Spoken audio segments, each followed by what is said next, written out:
the state of the European Union. European Commission President Ursula von der Leyen gave a key speech and it was full of spin. Let's find out what's really going on.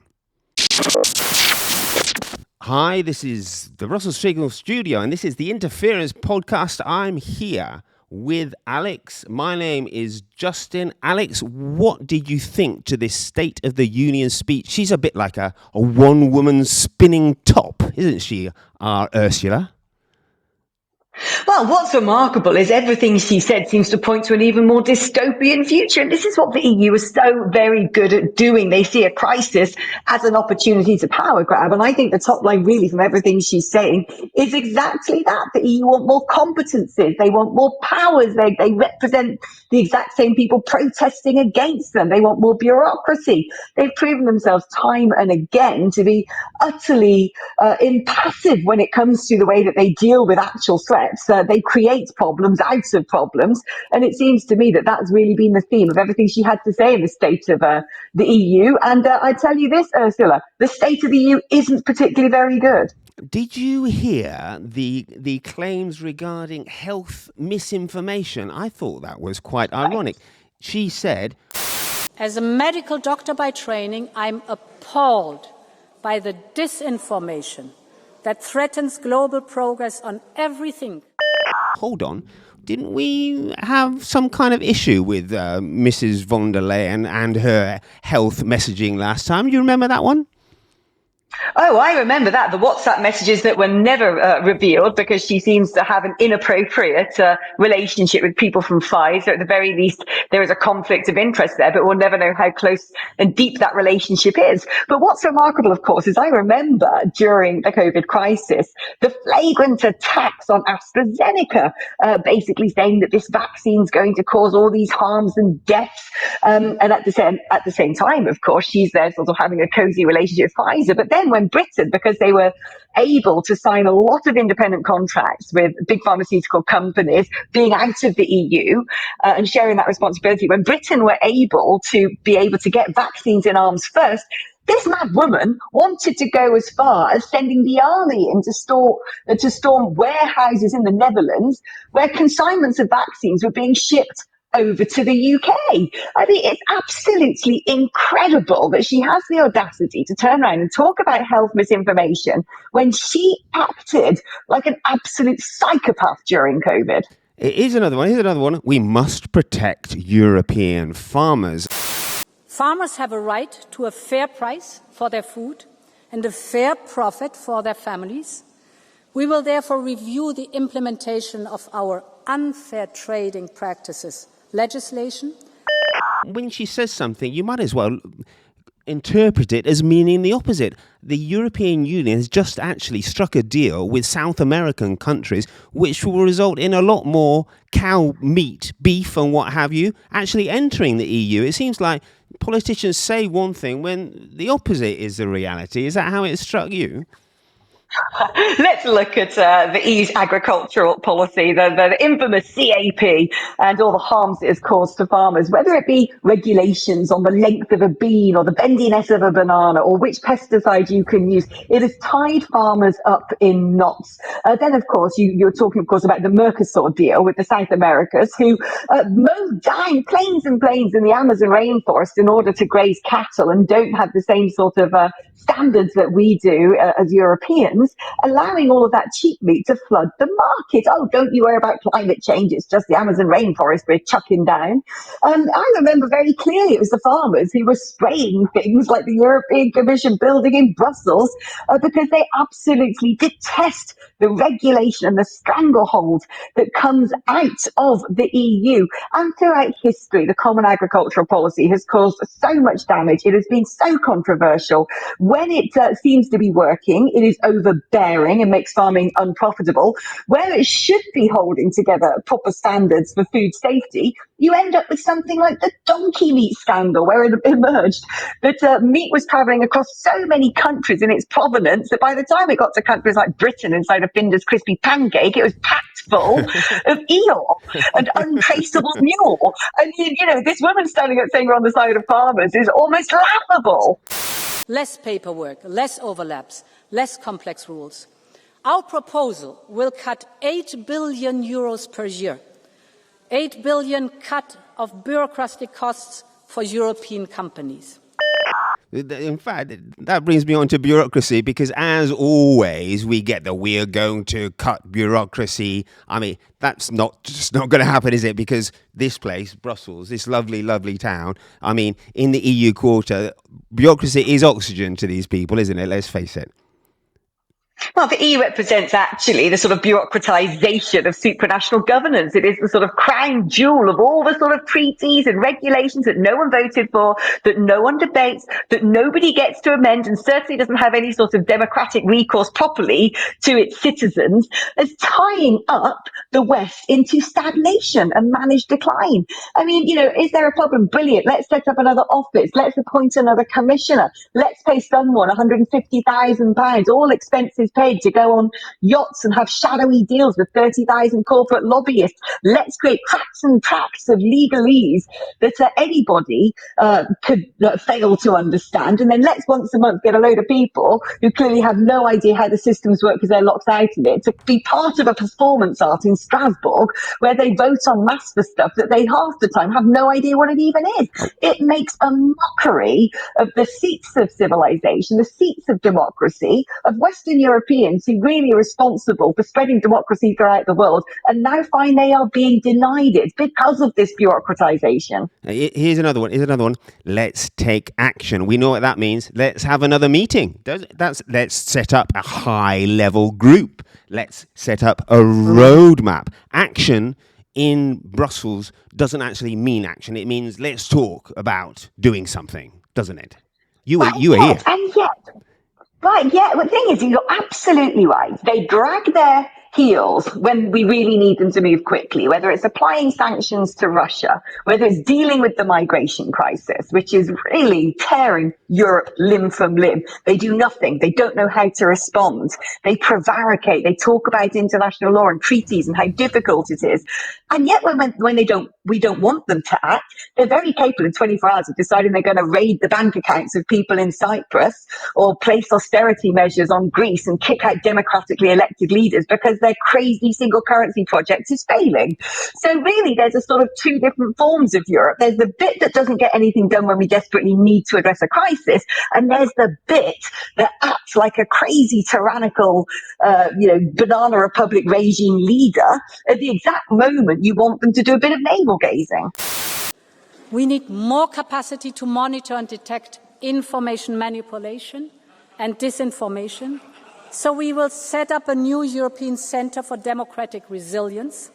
You obviously are fearing this new centre. How are we going to interpret this? What does more resilient mean? Okay, we've had the online safety bill in the United Kingdom, which purportedly is there to make sure kids don't watch paedophilic content, etc. Except it seems to do naff all about putting public health protections in place, safeguarding minors. What it is doing is creating an environment in which if you put something on X, you could end up in prison, you could have committed non-crime hate incident. It is essentially shutting down free speech. I have no doubt with the explosion of unregulated media, with people going on, citizen journalists with big accounts on X or channels on YouTube that are really popular, this is posing an existential threat to the European Union. They can no longer be in control of the narrative. They can no longer gaslight. They can no longer build a communications force field around their project. They are exposed. Information is traveling quickly. There's a lot of fake news out there, of course, and AI is only going to make that worse. But this is all about the EU basically wanting to make sure, as they pay a lot of money to be the top search on Google, if you type in anything, bam, there you go. Guess what? It's probably an EU web page. It is propagandizing. It is not that different to how the Soviet Union behaved. And when she talks about more resilient to what? More resilient to right-wingery accidentally being on people's minds and in their thoughts and in their hearts and in their feelings, encouraging people to vote against the sort of crazy things the EU is doing.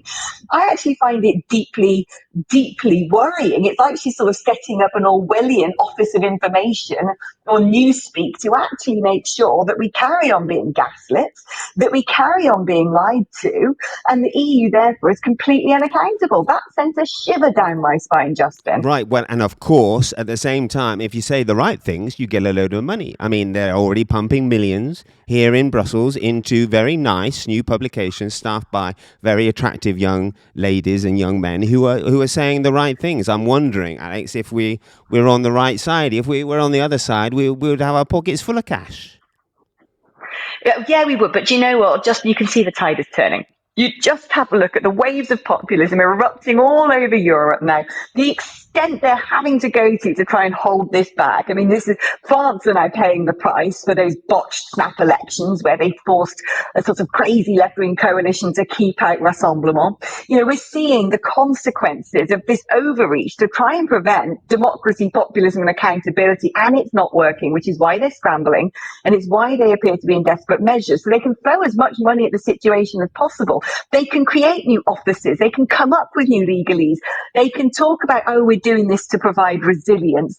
We know what they're up to. I think that, you know, the scales have fallen from people's eyes now. The jig is up. I actually think we've hit that moment where the general public are not going to be taken for fools anymore, which is why you see this desperate clambering today from Ursula von der Leyen to try and seize back control, using all the sort of language that they always do. It's for the best. We know what's good for you. This is in your interest. This is the right thing to do. Auntie Ursula. It's not. I don't think. Right, they're not going to persuade the general public anymore in Europe that the EU are getting things right.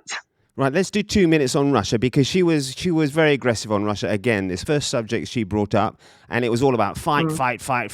We have to be ready to fight. And of course, the EU doesn't actually have an army, so I don't know with whose soldiers is she going to be fighting. But at the same time, we've had this sort of news. I don't know if it's under the radar or not where you are, but the drones are now entering Polish airspace, and some of them have actually been shot down by NATO fighters.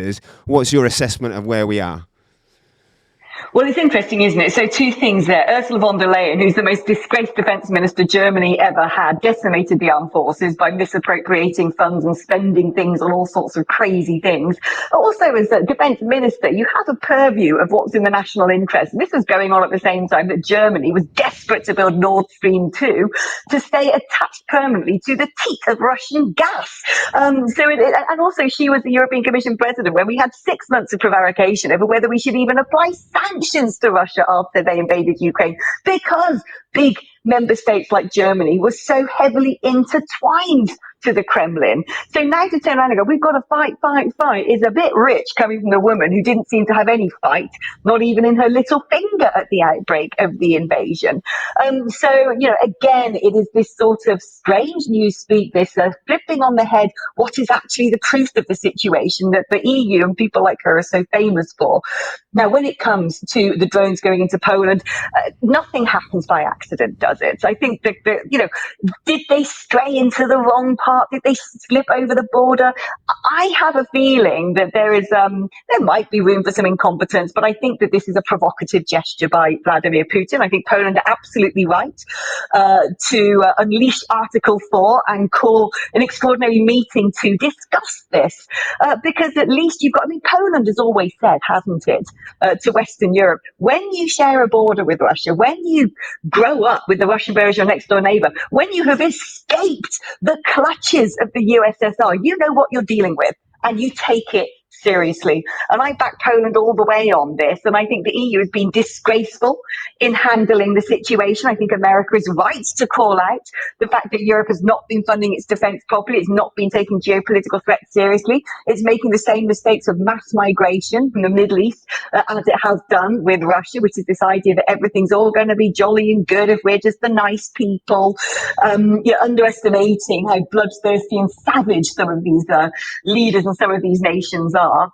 It is a disaster, but it is a disaster of Europe's own making. And it'll be interesting now to see if Poland can corral NATO to actually ramping things up a bit. Is Donald Trump's state visit over to Britain next week? Without doubt, this is going to be on the menu of the things that the UK government and the US government are going to be discussing. But is it a new phase of Russian game playing? I mean, the thing is about Russia, they just like instability. They like people kept on their toes. They like to push the boundaries. They like to do as far as they can do without actually provoking a full-on retaliation.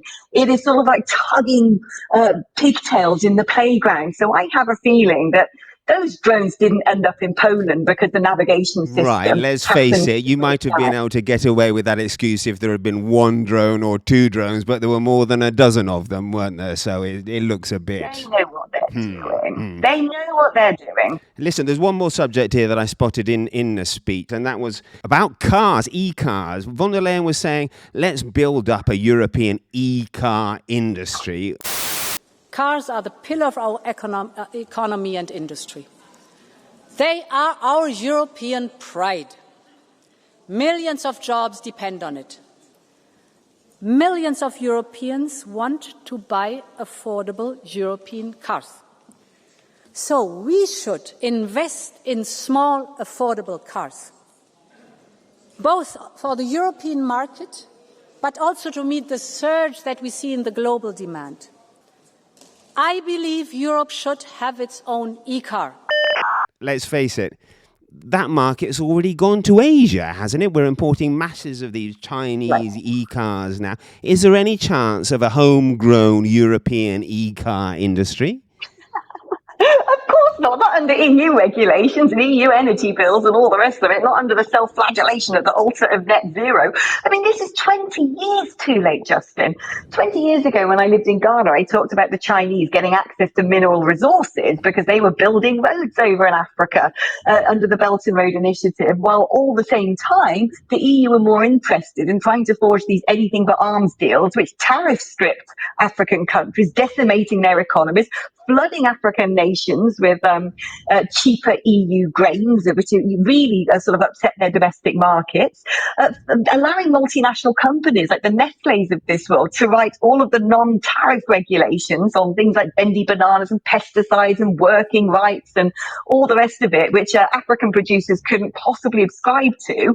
And so basically, while the EU went about like a neo-colonial, stripping any possibility of African economic progress, China saw an opportunity to say, we're going to invest in your country, but what we need in return are your rare earth minerals. That was going on 20 years ago. Europe had completely the wrong approach. I'm afraid that ship has sailed. China owns 99% of the Earth's rare earth resources. Where does Ursula von der Leyen think all the lithium's going to come from to make the various batteries she needs for her e-revolution? What factories are they going to be built in when actually Germany has closed all of its nuclear power stations, which used to back up its entire energy grid? She lives in planet cuckoo land. Well, that's great. I can see you're on form today, Alex. We unpicked that. We deciphered the spin. We unspun von der Leyen. Let's wrap it up with our usual hero and zero. Finding a zero seems to be fairly easy, doesn't it? But sometimes we struggle to find the heroes. Yeah, that's it. I mean, it's very clear who the zero is today. I mean, it's got to be Ursula von der Leyen with a permanent Elmet advert hairstyle, talking absolute nonsense. Again, half the population of Europe has woken up to this stuff, and I think the rest are soon to follow. So she's definitely the zero. As for hero, I don't know, actually. I'm not sure who I think is sort of up for. I would just say Poland as a country, because Poland is once again leading the charge of saying we've got to stand up to Russia. Sensible Poland, this week's hero. Well done, Poland. Thanks, Alex. See you next week. See you next week, Justin. Bye-bye now. Thanks for watching.